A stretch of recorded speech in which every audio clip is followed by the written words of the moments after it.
Hello tanks and tankettes, and welcome to a viewer replay. This time it's the T-44-100, and with the missions to actually grind this tank out having recently concluded, I decided to take a look on my replay site and pick out one of the submitted games for this tank. And this is the one I picked. This is Low-End, and as you can see, he's got pretty good matchmaking. There's quite a lot of tier rates on each side. I mean, top tier, this thing is pretty decent. But as you can see, he does have rather a lot of premium ammo for those times when he's not top tier. Although he doesn't actually use any in this game because he doesn't run across any tanks where he really needs it. So this is, of course, Sacred Valley. And he is going to use his pretty good mobility to get to the usual spot. Well, I say the usual spot, it's a spot that's quite handy for getting some early spots on enemy tanks, maybe a couple of early hits. And this Scorpion G has had exactly the same idea, but he does not really have the armor, and he's getting completely pummeled. In fact, he's probably been tracked, repaired, and then tracked again. So he died only really having gotten one damaging hit off, which is a bit unfortunate for him. However, having gone there, we've picked up the information that that's quite a lot of the enemy team. Now, Low-End's just taken one in the back from the 5100, and either that was a low roll from the 100mm gun, or that guy was using the 90mm gun.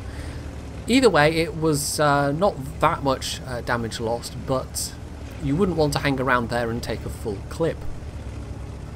I will note, by the way, that although this is a 9:16 replay and the incoming damage markers are working correctly in replays, for some reason the damage log isn't. So you're just going to have to wait till the end to see the total amount of damage. So he relocates, spots this Tiger P in distress, puts a shot in the MT-25, who burns out. That's very nice indeed. There's also an SU-100 there that's rapidly steaming forwards, maybe hoping to take advantage of the MT-25's distraction, but now he's found himself in a bit of a bad situation. So that just leaves an Object 416 to their south and the ISU, who they know has just fired. And the ISU's reload is long enough that Low-End obviously feels confident in doing this. Now, that's a nice tracking shot on the move. And this gun, it's the 100mm gun. I mean, it's pretty much the 100mm gun T-44 configuration with a couple of visual differences. It's not exactly the same stats as the T-44-100. I'm sure there are some minor other differences, but it's all right at firing on the move. It's not as good as some of the tier 9 and 10 Soviet medium tanks, but when I was testing this thing, I felt it was good enough that there were shots that you could get away with. A lot of the time it was worth the risk. So that ISU knew he was doomed, went for the shot that he was reasonably sure he could get, which was the Tiger P, and then they finished him off. So Low-End's now been able to come along to help out this corner, and they've been holding on, but that IS-3 is still full health, so it's probably a good thing that Low-End turned up. So he takes out the Super Pershing, whom I think was in the same position as that ISU. He knew he was probably going to die and therefore decided to try and get the kill on the Scorpion, which he did. Low-End also got a very lucky bounce on the rear of his tank somehow from the IS-3. And that's not something you can usually count on, but in this case, I mean, it wouldn't have been fatal exactly. So he's got rear armor here, absolutely no need for the premium ammo. I mean, this is one of those tier 8 mediums, as is the T-44 itself, that gets less than 200mm of penetration, and generally speaking, carrying this much premium ammo on any of those tier 8 medium tanks is probably not a terrible idea if you can afford it, just because all of those tier 9 and 10s are a bit nasty. If you're in something more like the CDC, for instance, with its 212 base pen, then it's a little bit less necessary, but you will still need a reasonable stock. So he's pushed forward again, but this is a bit risky because the 5100's there. Now that's another tank that's burned out, so that's the second in this battle, although it wasn't Low-End that set the fire. And that now just leaves the 5100 and this KV-13. And the KV-13 decides to go for it, maybe thinking that the 5100 will follow, except he's getting shot in the back by the Stridswagen, so the KV-13 is now on its own. He did get a fire, so that's another fire. That's what, the third in this game overall, but he's clearly using the premium fire extinguisher, so it automatically went out. So there we go, Lohend gets the kill, the 5100 kills the Stridswagen, but although that guy is now dead, he's left the 5100 on very low health, and it's also meant that that corner there could have been, I mean, it could have been nastier for Lohend, but it wasn't in the end.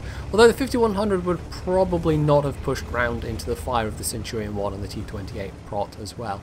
So that's a top gun, which is not bad, but there are still 2 tanks left alive, so conceivably he could get a Radley-Walters, but it would be fairly unlikely at this point with the rest of the team hunting these last 2 enemies. And the T-44 was actually last spotted around the other side of the hill, so it seems unlikely that Lohend would get a chance, except there he is. Okay. The Charioteer goes in, plants a big hit, and Lohend takes the shot. And there's another fire.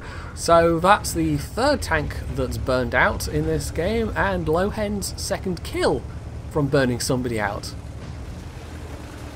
I don't know, RNGesus was clearly feeling a bit of a pyromaniac in this particular game.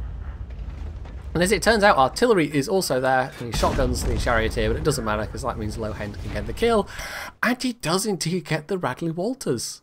So there you go, not bad for 6.5 minutes. So that's an ace tanker, Radley-Walters, high caliber, and of course the top gun there. 4,000 damage done, and a little bit of assistance on top of that, but mostly it's the 4,000 damage done. Yeah, that was not bad. Look at that result, 1,500 base XP, 8 kills. The Charioteer didn't do too badly either, but the rest of the team were, I don't know, anyway, they were still better than the enemy team, that's what counted. But if you look at the damage counts overall, I mean, it really is Lohend's result that stands out there. So he made most of his shots count, 23 shots fired, 21 hits, 19 pens, and because he didn't fire any premium ammo, and because he didn't use any premium consumables, he made over 100,000 credits profit. So that wasn't too shabby at all. So, yeah, there we go, 5100, not 5100, what? The T-44-100. 5100 is entirely a different tank. I kind of hope they put it on sale at some point. I would like to own one myself. It's just I really didn't fancy doing the missions, and paying for all the tokens was just not worth it. It was not worth that much as a premium tank. So hopefully it will go on sale just as a regular premium, and the rest of us that didn't have the ridiculous amount of money needed or the ridiculous amount of time needed can get a shot at it. But who knows? We'll see. Wargaming may or may not decide to do that in future. Because with the I almost did it again there. With the T-44-100, it's the first time that Wargaming has introduced a new premium tank via one of these personal missions. Every other time up till now where we've had personal missions, it's been tanks that have been in the game already. Although having said that, it was either the WZ-111 or the 112. I think it was the WZ-111. Hadn't been available on some of the servers for sale as a premium previously when there was a mission for that. But it had been on sale on other servers.